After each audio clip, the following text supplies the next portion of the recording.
بسم اللہ الرحمن الرحیم۔ کتاب الوکالہ۔ دیکھو بھئی، محنت کرو گے نا تو آگے بڑھو گے، نکمے بنو گے اپنا نقصان کرو گے، آگے امت کا بھی نقصان کرو گے۔ اگر بعد میں قدر آئی تو امت کا نقصان، بعد میں قدر نہ آئی تو اپنا ہمیشہ ہمیشہ کا بیڑا غرق ہو جائے گا۔ اپنا صدقہ جاریہ بناؤ بھئی، ٹھیک ہے بھئی؟ ابھی بھی وقت ہے آپ لوگوں کے پاس۔ جو سبق دیا جا رہا ہے اس کو توجہ سے سنو، توجہ سے پڑھو، 3-4 مرتبہ دہراؤ اور آگے چل لو۔ اس کے ما لہا ما علیہا، یعنی اس کے جتنے حواشی ہیں ان کو سمجھنے کی کوشش کرو۔ بھلے اس رات کا 1 بج جائے 2 بج جائے، محنت کرو، نکمی فضول چیزوں میں نہ لگو، ٹھیک ہے نا؟ یہ آپ کے شرح تہذیب کے جو مصنف ہیں، واقعہ سنایا ہوگا نا استاد نے، ہیں بھائی؟ شرح تہذیب کے جو مصنف ہیں، کیا نام ہے ان کا؟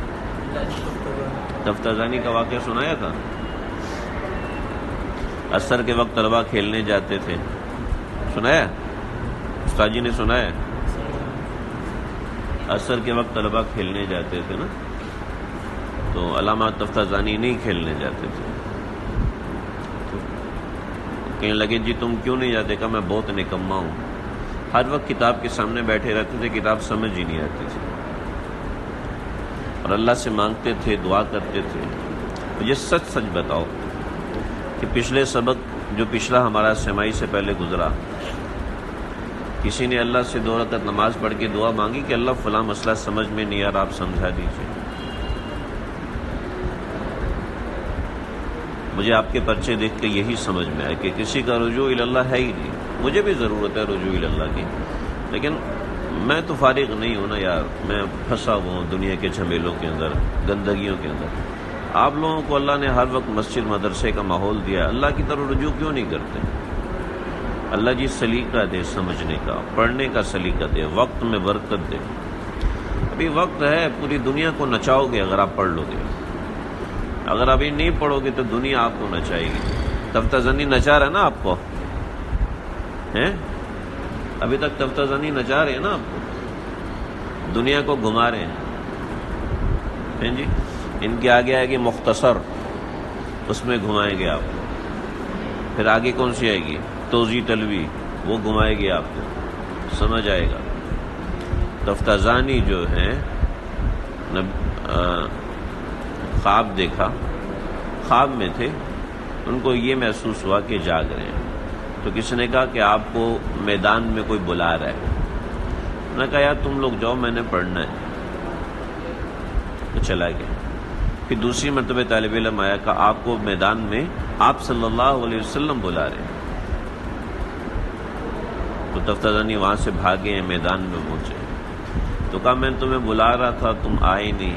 کہا یا رسول اللہ مجھے تو نہیں پتا تھا کہ آپ بلا رہے ہیں۔ کہا کیوں نہیں کھیلتے تم؟ کہا حضرت یہ لوگ ذہین ہیں، میں نکما ہوں، مجھے کچھ آتا نہیں ہے، میں بھی کھیلنا شروع کر دوں گا تو مجھے سبق کیسے آئے گا؟ تو آپ نے فرمایا منہ کھولو اپنا۔ انہوں نے منہ کھولا تو آپ علیہ الصلوۃ والسلام نے اپنا لعاب دہن ان کے منہ میں ڈالا۔ جب صبح اٹھے ہیں تو استاد نے سبق پڑھایا، تو ان کو تو سمجھ ہی نہیں آتا تھا استاد کا سبق۔ آپ میں سے کوئی ہے جس کو سمجھ میں نہیں آتا؟ سمجھ میں آ رہا ہوتا، ان کو سمجھ ہی نہیں آتا تھا۔ تو انہوں نے اعتراض کیا اس سبق کے اوپر، تو سارے طالب علم ہنسنا شروع ہو گئے، یہ پاگل ہے، کیسا فضول اعتراض کیا۔ تو استاد نے کہا عمر آج کا جو عمر ہے یہ کل والا عمر نہیں ہے، اس میں کوئی تبدیلی آئی ہے، اس میں کوئی تبدیلی ہے۔ جیسے علامہ جرجانی کے پاس یہ گئے، ناہمیر کے مصنف، تو دروازہ بجایا، ٹھاک ٹھاک ٹھاک، کہا کون؟ کہتا عمر، کہتا انصرف، کہتا عمر لا ینصرف، عمر غیر منصرف ہے، عمر واپس نہیں جاتا۔ نے فوراً دروازہ کھولا، کہا کون ہے تو؟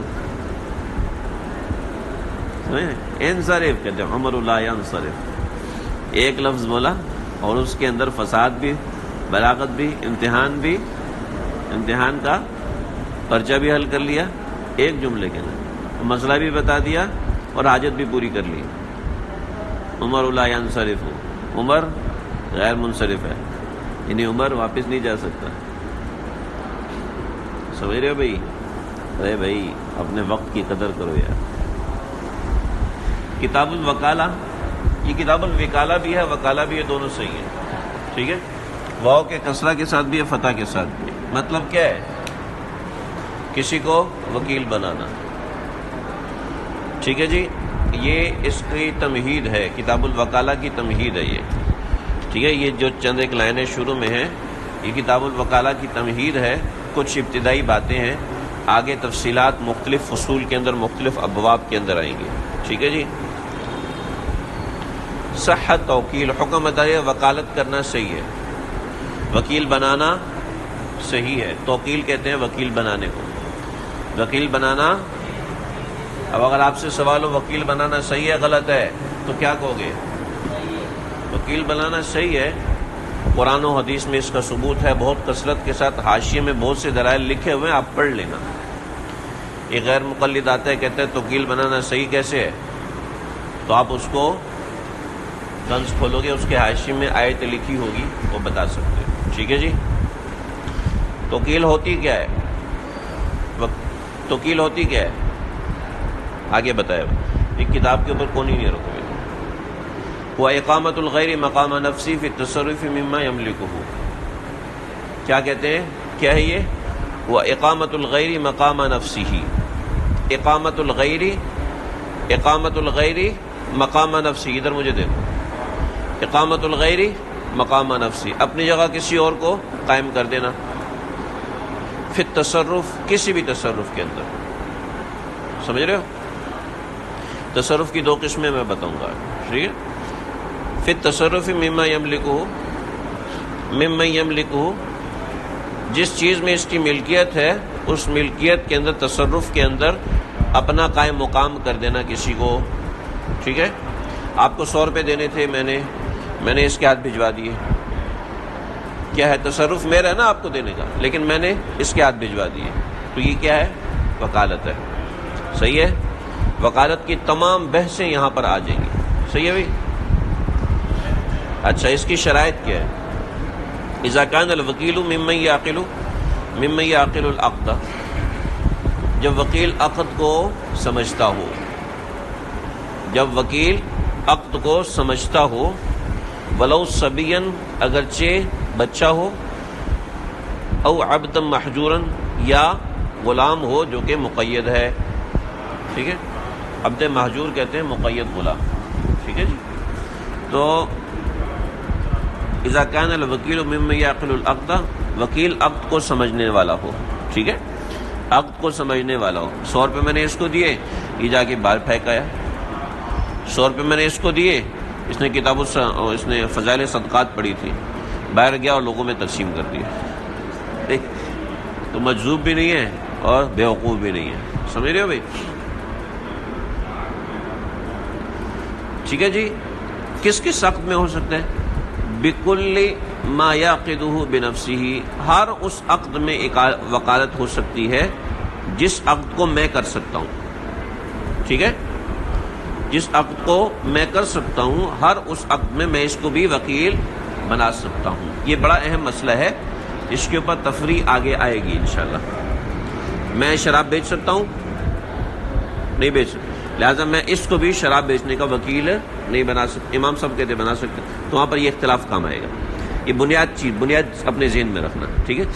بکل ما یعقدہ بنفسہ، ہر اس عقد کے اندر جس عقد کو میں کر سکتا ہوں اس عقد میں وکیل بھی بنا سکتا ہوں. صحیح ہے جی. دیکھو، صحت توکیل آگے وکالت کی تعریف بتائی تھی. ٹھیک ہے. پھر وکالت کی شرائط بتائیے کہ وہ کر سکتا ہو. ٹھیک ہے. نمبر 1، وہ عقد کی عقل رکھتا ہو. ٹھیک ہے. عقل رکھتا ہو. ٹھیک ہے. بکل ما یعقدہ بنفسہ، ہر اس عقد کے اندر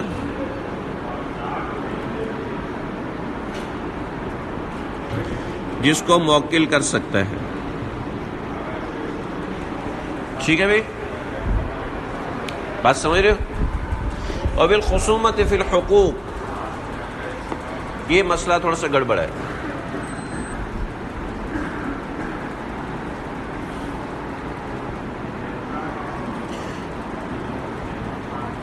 حقوق کی خصومت کیا ہوتی ہے؟ حق کی خصومت کیا ہوتی ہے؟ کیا ہوتا ہے حق؟ سوال کیا تھا نا آپ سے، کسی کو پتہ ہی نہیں تھا حقوق کیا ہوتے ہیں. پورا میں نے رسالہ نکال کے دیا تھا، فوٹو کاپی کرا کے دیا تھا، کسی نے اس کو دیکھنے کی بھی تکلیف نہیں کی. چلو کوئی بات نہیں. ہاں جی، حقوق کی خصومت کیا ہے؟ میرا حق ہے آپ کے اوپر، آپ کا حق ہے میرے اوپر کہ آپ نے مجھے 100 روپے دینے ہیں، اور میرا حق ہے میں نے آپ کو بریانی دینی ہے. ٹھیک ہے، یہ حق ہے نا. اس حق کو حاصل کرنا، اس حق کو وصول کرنا، اس حق کو حاصل کرنا، اس حق کو وصول کرنا، اس کو کہتے ہیں حق کی خصومت. سمجھ رہے ہو؟ بات واضح ہے؟ ٹھیک ہے. حق وصول کرنے کے لیے جو بحث ہوتی ہے اس کو حق کی خصومت کہتے ہیں. ٹھیک ہے، حق وصول کرنے کے لیے، حق دینے کے لیے جو مقابلہ ہوتا ہے اس کو حق کی خصومت کہتے ہیں. سمجھ رہے ہو بھائی؟ بات واضح ہے؟ حق کی خصومت کے لیے. صحیح ہے بھائی؟ ارے بھائی کوئی اشارہ کرو کہ مجھے پتہ چلے آپ کو آواز آ رہی ہے. ٹھیک ہے. اب حق کی خصومت جو ہوتی ہے نا، اس کے اندر دونوں طرف خصمین ہوتے ہیں. ایک طرف میں ہوں، ایک طرف احمد ہے. ٹھیک، دونوں طرف خصمین ہوتے ہیں نا. تو اب یہاں پر سمجھو، میں اپنے حق کی خصومت کے لیے امیر صاحب کو مقرر کرتا ہوں. ٹھیک ہے، امام صاحب کہتے ہیں اگر میرا خصم اجازت دیتا تو کر سکتے ہیں، ورنہ نہیں کر سکتے. ٹھیک ہے، میرا خصم اب یہ ہے پولیس میں، وہ کہتے ہیں اوے تو دیتا ہے کہ نہیں دیتا؟ ٹھیک، میں کہتا ہوں نہیں دیتا. تو اب اس نے مجھے دیکھ کے معاملہ کیا تھا، اس کو دیکھ کے تو معاملہ نہیں کیا تھا نا. تو امام صاحب کہتے ہیں کہ دونوں بندوں کا مزاج اور معیار الگ ہوتا ہے، لہٰذا جب تک خصم اجازت نہ دے حق کی خصومت کے لیے میں وکیل نہیں بنا سکتا. ٹھیک ہے، امام صاحب فرماتے ہیں جب تک میرا خصم اجازت نہ دے میں کسی کو حق کی خصومت کے لیے وکیل نہیں بنا سکتا. سمجھ رہے ہو میری بات؟ ہاں دیکھو، اصولی بات سمجھائی جا رہی ہے. دو بندے ایک ہی مزاج کے نہیں ہو سکتے. ہو سکتا ہے وہ مجھ سے زیادہ اچھا ہو، ٹھیک ہے، ہو سکتا ہے مجھ سے زیادہ اچھا ہو پھر، لیکن ایک امکان ہے نا. تو مسئلے میں مسئلہ عمومی طور پہ دیکھا جاتا ہے، خصوصی طور پہ نہیں دیکھا جاتا. ہو سکتا ہے کہ یہ ایسا ہو، پھر یہ پولیس والا ہو، ساتھ اپنے پولیس لے کے آئے پیسے لینے کے لیے، اور میرے گھر میں پولیس آ گئی، میں تو ساری دکان بند ہو جائے گی. سمجھ رہے ہو؟ اور ہو سکتا ہے کوئی بھی نہ آئے، ہو سکتا ہے یہ مجھ سے نکما ہو پیسے مانگنے میں، پھر. سمجھ رہے ہو؟ تو امام صاحب کہتے ہیں حق کی خصومت جائز ہے لیکن خصم کی رضامندی سے. سمجھ رہے ہو بھائی؟ ہاں، اس میں کچھ گنجائشیں ہیں. گنجائش یہ ہے کہ ان یکون الموکل مریض، میں مریض تھا، ٹھیک ہے، یا میرے ساتھ کوئی عذر تھا، میں سفر میں تھا، میں کہیں ایسے کام میں پھنس گیا تھا، اس صورت میں خصم کی اجازت کی ضرورت نہیں ہے. عبارت سمجھ لو، مزید بات بتا دوں. وبالخصومت فی الحقوق برضاء الخصم. ٹھیک ہے، یعنی صحت توکیل صحیح ہے. بالخصومتی، خصومت فی الحقوق میں، برضاء الخصم، خصم کی رضامندی کے ساتھ. ٹھیک ہے بھائی. الا، ہاں اس میں کچھ استثناء ہے. وہ کیا ہے؟ الا یکون الموکل مریض. ہاں مسئلہ یہ ہے کہ موکل مریض ہے تو پھر اس کی اجازت کی ضرورت نہیں ہے. او غائباً مدت السفری، یا میں غائب ہوں اور مدت سفر کے فاصلے پر غائب ہوں. ٹھیک ہے. او مرید للسفر، یا پھر سفر کا میرا ارادہ ہے، کہ میں چلا جاؤں گا، میرے بعد یا تم جا کے اس سے پیسے لے لینا. ٹھیک ہے. او مقدرتاً، یا کوئی پردہ نشین خاتون ہے، وہ باہر نکل کے مردوں کا مقابلہ نہیں کر سکتی، تو یہ سب آزار ہیں جن آزار میں خصم کی رضامندی ضروری نہیں ہے. ٹھیک ہے. بِإِفَائِهَا ادائیگی کے لیے، وَإِسْتِفَائِهَا وصولی کے لیے. سمجھ رہے ہیں؟ بات واضح ہے. تھوڑا سا پیچھے ہیں ہم. یہاں تک بات سمجھ میں آ گئی؟ میں تھوڑا سا زور سے سر ہلا دوں نا، وہ تھوڑا سا تسلی ہو جائے گی. نہیں ہلاتے نہ ہلاؤ. آگے دیکھو یار، حق کی خصومت کے لیے اس کی رضامندی ضروری ہے. صاحبین فرماتے ہیں نہیں، حق کی خصومت کے لیے اس کی رضامندی، خصم کی رضامندی ضروری نہیں ہے. حق کی خصومت بغیر خصم کی رضامندی کے بھی ہو جاتی ہے، کہ وکالت مطلق ہوتی ہے، میں جس کو چاہوں وکیل بناؤں، وصولی کا، ٹھیک ہے، یا ادائیگی کا. میں تو وکالت کے اندر انسان آزاد ہوتا ہے. جب وکالت میں انسان آزاد ہوتا ہے تو اس میں کوئی مسئلہ نہیں ہے، اور یہ کوئی مفضی للنزاع نہیں بنتا. اگر مزاج میں اختلاف ہے تو اس نے تو حق ہی ادا کرنا ہے، تو حق ادا کر دے گا، اس میں کوئی ایسا مسئلہ نہیں. ہاں ہاں. ارے یار آپ سمجھے نہیں.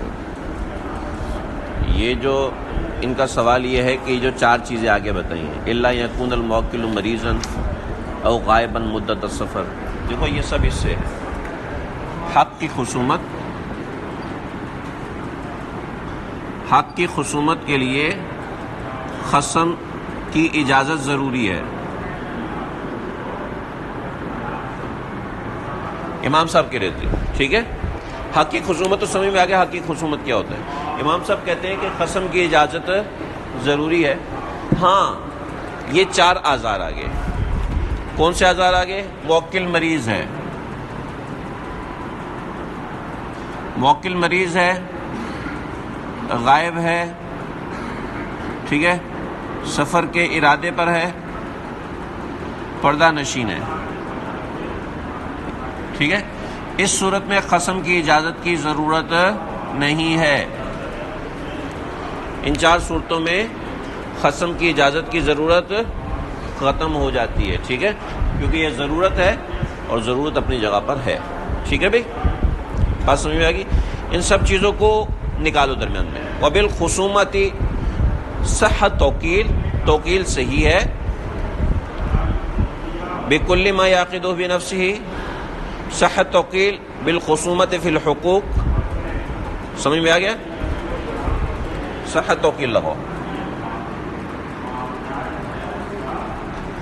صحت توکیل درمیان میں تعریف آ گئی اور سب چیزیں. بکل ما یعقدہ بنفسہ،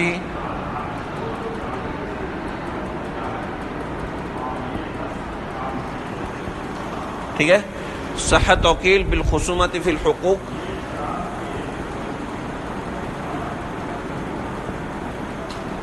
سمجھ میں آ رہا ہے؟ درمیان سے سب نکال دو. بِإِفَائِهَا وَإِسْتِفَائِهَا، بِإِفَائِهَا وَإِسْتِفَائِهَا. صحیح ہے؟ عبارت واضح ہو گئی؟ ہاں میاں، عبارت واضح نہیں ہوئی؟ ہو گئی. منہ کیوں بنایا ہوا ہے؟ بالکل سموسے کی طرح منہ بنایا. میں نے سمجھا شاید سمجھ نہیں آیا. چلو جی، بات واضح ہے؟ صحیح ہے. صحت توکیل بِإِفَائِهَا وَإِسْتِفَائِهَا. بالکل شروع میں لفظ ہے نا صحت توکیل بِإِفَائِهَا، تو وکالت صحیح ہے. بِإِفَائِهَا وصولی کے لیے اور ادائیگی کے لیے. سمجھ رہے ہو؟ آگے چلیں. الا، ہاں اچھا سنو سنو سنو، صاحبین کی کیا دلیل ہے؟ صاحبین جو کہتے ہیں نا، صاحبین کہتے ہیں ختم کی اجازت ضروری نہیں ہے.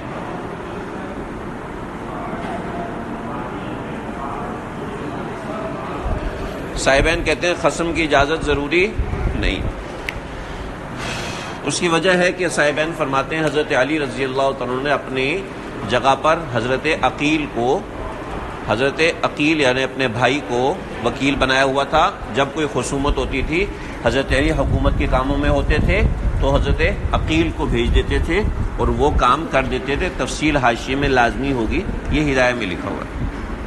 سمجھے؟ الا فی حد و قود، ہاں وکالت حدود اور قصاص میں نہیں ہوتی. صحیح ہے، وکالت حدود اور قصاص میں نہیں ہوتی. اس نے میرے بھائی کو قتل کر دیا، ٹھیک ہے، میں خود جا رہا ہوں اور میں نے احمد کو وکیل بنایا، جاؤ میں اس کے خلاف مقدمہ کرو، اس نے میرے بھائی کو قتل کیا. ٹھیک ہے، کیوں بھائی؟ اس لیے کہ حدود اور قصاص، حدود جو ہیں وہ شبہات سے باطل ہو جاتی ہیں. میں خود آ ہی نہیں رہا، کسی دوسرے بندے کو بلا رہا ہوں. ٹھیک ہے، دیکھو جگا دیا اس کو بیچارے. روزانہ ایسا اعلان کر دینا چاہیے، بیچارہ جاگ جاتا. ٹھیک ہے بھائی، الا فی حد و قود ان غاب الموکل، اگر موکل غائب ہے تو معاملہ ہو جائے. ٹھیک ہے جی، بات سمجھ میں آ رہی ہے یہاں تک؟ آگے چلتے ہیں.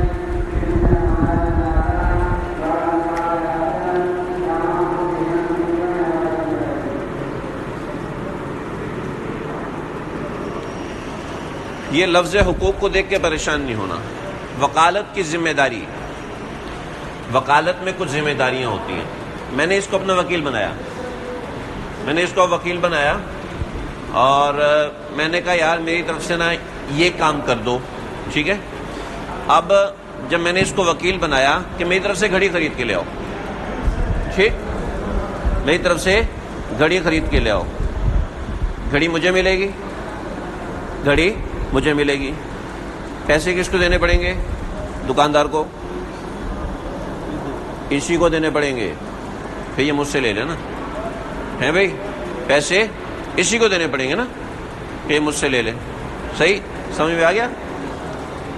بات واضح سمجھ میں آ گئی؟ چلو اگلی بات کرتے ہیں. میں نے اس کو کہا یار فلاں لڑکی اس سے میرا نکاح کر دو. اس نے جا کے میرا نکاح کر دیا. لڑکی سے ملے گی؟ ہے کتنی زور سے بولا ہے؟ آپ بولے ہو کتنا جلدی بولا ہے. مہر کس کے ذمہ واجب ہوگا؟ میرے ذمہ واجب ہوگا. ٹھیک ہے، یعنی وکالت کے اندر جو حق ہے، جو ذمہ داری ہے، وہ دو طرح کی ہوتی ہے. کچھ ذمہ داریاں وکیل کے ذمہ ہوتی ہیں، کچھ ذمہ داریاں موکل کے ذمہ ہوتی ہیں. ٹھیک ہے، تو کچھ ذمہ داریاں جو وکیل کے ذمہ ہوتی ہیں یہ ایک قسم ہے، اور کچھ ذمہ داریاں موکل کی ذمہ ہوتی ہیں یہ دوسری قسم ہے. سمجھ رہے ہو؟ اس کی وجہ سمجھ لو پہلے.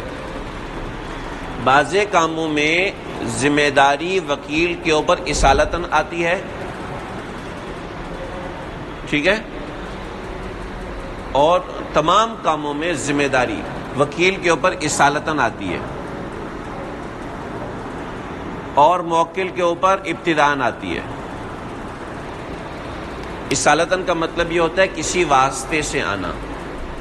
ٹھیک ہے، وکیل کی ذمہ داری آ رہی ہے موکل کے واسطے سے، وکیل کی ذمہ داری آ رہی ہے موکل کے واسطے سے، تو ابتداءً وکیل کی ذمہ داری ہوتی ہے اور اصالتاً موکل کی ذمہ داری ہوتی ہے. نکاح وغیرہ کے جو معاملات ہیں اس میں اصالتاً کچھ واجب ہی نہیں ہوتا، اس میں جو واجب ہوتا ہے وہ ابتداءً واجب ہوتا ہے. ٹھیک ہے، اور بیوع کے اندر معاملہ اصالتاً واجب ہوتا ہے، اصالتاً ہوتا ہے. کیوں اصالتاً ہوتا ہے؟ کہ بیع کے اندر آدمی سامنے والے کو دیکھ کے بات کرتا ہے، آدمی کے پیچھے جو کھڑا اس کو دیکھ کے بات نہیں کر رہا ہوتا. بیع کے اندر آپ پیسے دیکھ کے بات کر رہے ہو، یہ نہیں کر رہے یار یہ امریکہ سے ہے تو اس وجہ سے اس کو سستا دو، یہ جو پاکستان کا اس لیے اس کو مہنگا دو، ایسے تو نہیں کرتے نا. تو بیع سامنے والے کو دیکھ کر ہوتی ہے.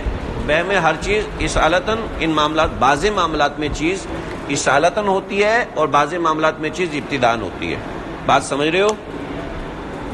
تو جن معاملات کے اندر نسبت وکیل کی طرف ہوتی ہے وہ معاملات اصالتاً پہلے ہوتے ہیں، جن معاملات میں موکل کی طرف ہوتی ہے وہ معاملات ابتداءً ہوتے ہیں. ٹھیک ہے، اب عبارت سمجھ لو. اس کی بات کو اتنی مشکل نہیں ہے، لیکن میں نے اصولی بات آپ کو بتائی ہے، یاد رکھنا، نقشہ بھی بنا لینا. یہ عبارت آپ کو فائدہ دے گی آگے جب آپ ہدایہ پڑھو گے، دوسری کتابیں پڑھو گے، بہت فائدہ دے گی. والحقوق فیما یضیفہ الوکیل الی نفسہ، وہ حقوق جس کے اندر وکیل اپنے نفس کی طرف نسبت کرتا ہے.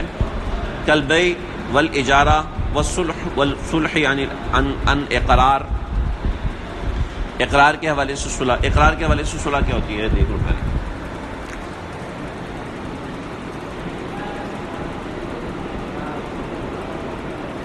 صلح عن الاقرار کیا ہوتا ہے، اس کو سمجھو۔ میں نے اقرار کر لیا یا میں نے اس کے 1,00,000 روپے دینے ہیں، میں نے اقرار کر لیا، ٹھیک ہے، لیکن میں کہتا ہوں یار ہے نہیں میرے پاس 1,00,000، ہے نہیں میرے پاس 1,00,000، اب میں کیا کروں؟ تو آپ وکیل بناتے ہو، یار تم ایسا کر لو 70,000 دے دو، بقیہ چھوڑ لیں گے۔ تو اقرار کے اوپر صلح ہو رہی ہے، سمجھ رہے ہو؟ بیع کا تو پتہ ہے نا آپ کو، اجارے کا بھی پتہ ہے، ٹھیک ہے۔ والحقوق فيما يضيفه الوكيل الى نفسه كالبيع والاجارة والصلح عن اقرار تتعلق بالوکیل، یہ تمام معاملات وکیل کے ساتھ متعلق ہیں، تمام معاملات وکیل کے ساتھ متعلق ہیں۔ کیا مطلب وکیل کے ساتھ متعلق ہیں؟ کیا معاملہ؟ اگلے کے لفظ چھوڑو، ان لم یکن ماجورا کو چھوڑو، کا تسلیم المبیع وقبضہ، مبیع حوالے کرنا کس کی ذمہ داری ہوگی؟ وکیل کی ذمہ داری ہوگی، ٹھیک ہے۔ آپ اسٹور میں جاتے ہیں، وہاں پہ دال رکھی ہوئی ہے 1 کلو، ٹھیک ہے، جو بندہ دکان پہ بیٹھا یہ دال اس کی ہے؟ نہیں، پیچھے 5 آدمی انہوں نے پیسے ڈالے ہیں، اس دال ان کی ہے، یہ تو صرف ایک سیلز مین ہے، دکاندار ہے، بیٹھا ہوا ہے، صرف بیچنے کے لیے بیٹھا ہوا ہے، ٹھیک ہے۔ تو آپ کیا کہتے ہیں؟ یار وہ امام صاحب فلانا فلانا فلانا، ان سب سے پہلے اجازت دو پھر میں دال خریدوں گا۔ ابے چھوڑ امام صاحب کو بھائی، چھوڑ مؤذن صاحب کو، چھوڑ فلانے کو، بھائی میں بیٹھو نا، مجھے پیسے دے، چل میں دال میں تیرے حوالے کروں گا۔ سمجھ رہے ہو بات؟ سمجھ رہے ہو؟ ایک دکان آپ سب نے مل کے کھولی، آپ سب کو وظیفہ ملتا ہے 2-2 ہزار روپیہ۔ صحیح 2-2 ہزار کہاں ملتا ہے؟ صحیح ایسے جھوٹ بول رہے ہیں آپ، مثال کے طور پہ کہہ رہا ہوں، ہو سکتا ہے ملنا شروع ہو جائے یار۔ وہ حضرت عمر کا غلام تھا نا سہیب، اس کو بچے تنگ کر رہے تھے، تو اس نے کہا جاؤ خالد بن عبداللہ مٹھائی تقسیم کر رہا ہے۔ سارے بچے بھاگے، یہ بھی پیچھے بھاگا، وہاں پہنچا کچھ بھی نہیں۔ تو ایک لوگوں نے کہا یہ کیا؟ کہا مجھے پتا تھا وہ تو تقسیم کر ہی نہیں رہا تھا۔ کہا تو نے بولا کیوں؟ کہا میں نے ایسے ہی بول دیا، جھوٹ بولا میں نے۔ کہا تو پیچھے کیوں بھاگا؟ کہا میں نے کہا شاید تقسیم کر رہا ہوں۔ اب سب کو 2-2 ہزار روپے وظیفہ ملا، آپ نے وہ 2 ہزار روپے جمع کیے، ٹھیک ہے، سامنے ٹھیلا لگا لیا خوشبو کا۔ اب سارے کے سارے بندے ٹھیلے پہ بیٹھو گے، آپ کہتے ہیں نہیں یار ہم میں نا تیز کون ہے، ہمیں تو یہ سمیع اللہ ہے، اس کو پکڑو ٹھیلے پہ بٹھاؤ، ٹھیک ہے۔ اب جو بھی جمعے کے بعد باہر نکل رہا ہے تو کہا ہاں سب کو لے کے آؤ تب میں خوشبو خریدوں گا، ایسا ہوگا؟ ایسا ہوگا؟ نہیں ایسا نہیں ہوگا، یہ سب کی طرف سے وکیل ہے، یہ بیچے گا۔ کا تسلیم المبی، مبی حوالے کرنے کے لیے، خوشبو حوالے کرنے کے لیے، وقبض ہی یا اس سے پیسے لے کے قبضہ کرنے کے لیے، وقبض الثمن ورجوع عند الاستحقاق، اور استحقاق کے موقع پہ رجوع کرنے کے لیے، یعنی کسی چیز پہ استحقاق ہو گیا اس پہ رجوع یا کوئی معاملہ کیا اس کے، ٹھیک ہے۔ والخصومہ فی العیب، اور عیب کے اندر خصومت کے لیے سب کام وکیل کرتا ہے، سب کام، یہ سارے کے سارے کام وکیل کر رہا ہوتا ہے۔ درمیان میں نے ایک جملہ چھوڑا ہے، ان لم یکن محجورا، ٹھیک ہے، یہ ایک چھوٹی سی قید لگائی، اگر وہ ممنوع تصرف نہ ہو تو، ٹھیک ہے۔ ہم نے اس کو کہہ دیا یار تو نے نا صرف پیسے وصول کرنے ہیں، بیچوں گا میں خود، آپ سب نے کہا یار بیچوں گا میں خود، تو نے صرف پیسے وصول کرنے، تو یہ ممنوع تصرف ہو گیا نا، ممنوع تصرف۔ تو ایک چھوٹی سی شک لگا دی جس سے مسئلہ تھوڑا سا مشکل ہو گیا، میں نے اس شک کو نکال دیا، آخر میں آپ لوگ اس کو سمجھ لیں، ٹھیک ہے، کہ اگر وکیل ممنوع تصرف نہیں ہے، عام طور پہ ایسا نہیں ہوتا، لیکن چونکہ فقہ کی عبارت ہے تو وہ ظاہری بات ہے اس میں شک کے سامنے رکھی جاتی ہے۔ بات سمجھ میں آ گئی؟ بات واضح ہے؟ آگے چلو۔ والملک یثبت للموکل ابتداءً، ملکیت ابتداءً موکل کے لیے ثابت ہو جاتی ہے۔ ایک چھوٹے سے شبے کا جواب دیا، چھوٹے سے شبے کا، دیکھو یہ بیٹھا ہوا ہے ٹھیلے پر، یہ ٹھیلے پہ بیٹھا ہوا ہے، ٹھیک ہے، اور اس کی بیوی غلام تھی، باندھی تھی، ہیں، اس کی بیوی باندھی تھی. اب یہ بیچارہ ٹھیلے پہ بیٹھا ہوا ہے. ایک بندے نے کہا یار ایک باندھی مل رہی ہے 100 روپے کی, تو نے لینی ہے؟ اس نے کہا ہاں دے دو مجھے. اس نے خرید لی. ٹھیک ہے, جب خریدی دیکھا تو اس کی بیوی تھی. اب بیوی خریدی, کسی شخص نے اپنی بیوی کو خرید لیا تو وہ بیوی رہتی ہے, وہ آزاد ہو جاتی ہے. سمجھ رہے ہو؟ وہ اب عبادت کی خوبصورتی دیکھو کہ انہوں نے کوئی شک چھوڑی نہیں ہے. سمجھ رہے ہو؟ کہتے ہیں بیوی, تو اب کیا ہے, اب اس نے اب بیوی کو آزاد ہو جانا چاہیے. تو بتایا کہ نہیں دیکھو, موکل کی ملکیت ابتدان ہوتی ہے, وکیل کی ملکیت اصالتاً ہوتی ہے. بیوی اگر ابتدان ملک میں آ جاتی تو تب آزاد سمجھی جاتی ہے, ابتدان تو نہیں آئی, یہ تو اصالتاً اس کی ملک میں آئی نا. جو بھی یہ چیز بیچ رہا ہے تو یہ اصالتاً آ رہی ہے, ابتدان اس کی ملکیت میں, ابتدان آپ سب کی ملکیت میں. سمجھ رہے ہو؟ اصالتاً آئی نا, حقیقتاً تو نہیں آئی, اصالتاً آئی کہ آپ سب کے واسطے سے اس کی ملکیت میں آئی. ملکیت میں تو نہیں آئی نا, اصالتاً آئی ہے ملکیت میں کہ اس نے پیسے ادا کرنے بیوی کے, تو اس وجہ سے ہے. والملک یثبت للموکل ابتدان, موکل کے لیے ابتدان ہوتی ہے, وکیل کے لیے ابتدان نہیں ہوتی ہے. حتی لا یعتق قریب الوکیل بشرائہ, یہاں تک کہ وکیل کے جو قریبی لوگ ہیں, جیسے بیوی ہے, اس کی ابا ہے, اماں ہے, وہ آزاد نہیں ہوتے. بشرائہ, صرف خرید لینے سے وہ آزاد نہیں ہوتے. سمجھ رہے ہو؟ بس آگے ہے فیما یضیفہ الی الموکل کا نکاح, اس میں دوسری چیز ہے, آپ سمجھ سکتے ہو, لیکن انشاءاللہ ہم اس کو پڑھ لیں گے. سمجھنے کے آپ کو سجی غصے سے دیکھ لیں. صلی اللہ تعالی علی خیر خلقہ محمد و آلہ.